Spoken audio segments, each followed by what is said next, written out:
For today's video mga idol, papunta po kami ng Pugalo, Alcoy, probinsya ito mga idol. Ito po yung daanan namin. Padulong po ito sa sa ubos. Masyadong dulhugon po mga idol. Masyadong maingat, kinanglang maingat ka diri dapita mga idol kay grabe ka dulhugon. Grabe kadangog ang karsada mga idol. Kung hindi ka maghihinay dito, baka mabulandos ka doon sa ubos. Pagkalisod yung agianan dito mga idol, grabe ka dulhugin. Lalo na umulan dito mga idol, masyadong madangog. Baka mapangka tayo sa daplin. Ito pala yung daanan natin mga idol mula sa bahay ng ate ko sa Talamban. Aper tayong po ito ng Talamban.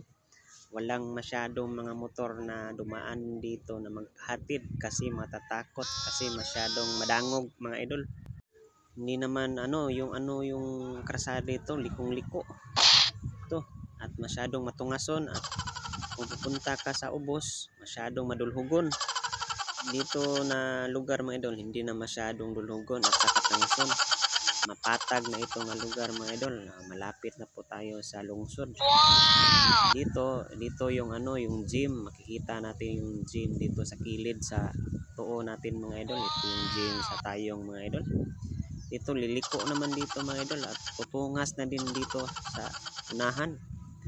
Dito sa unahan mga idol, tutungas dito. So patuloy pa rin ang ating biyahe mga idol. Nagsasakay po tayo ng motor kasi yung gigamit natin dito kasi motor yung mga kadalasan na ginagamit.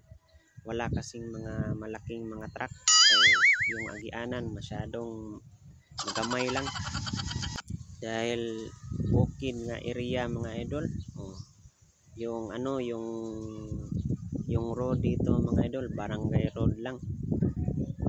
At saka dito mga idol, yung motor namin biglang lumupad gamay kaya na primera. Buti na lang na ng driver na recover, hindi kami na tumba at nabulando sa daplin. So yung nakasakay sa una na motor yung ate ko at saka yung papa ko. So dito kami nakasakay yung brad ko na mabagsik.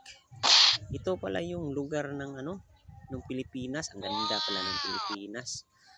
Maraming mga kahoy na gitanom at saka makikita mo ng mga wire dito lang makita yung mga wire na sa Pilipinas na ang grabing wire na kadaghan.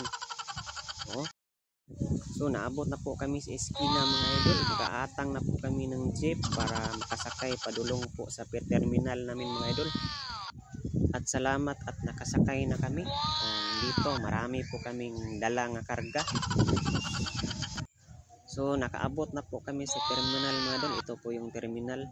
So paggawas namin sa terminal, ito pala yung nakita namin malalaki at matataas na building. So naabot na dun mga idol sa destinasyon. Nianhi ko na ilang baybayon mga idol. Hastang kaninduta. Grabe kanindot yung tanawin dito mga idol. Unasan mga idol. At ito binabalik-balikan ko mga idol. Nindot pala ng lugar kapag nagtaob na.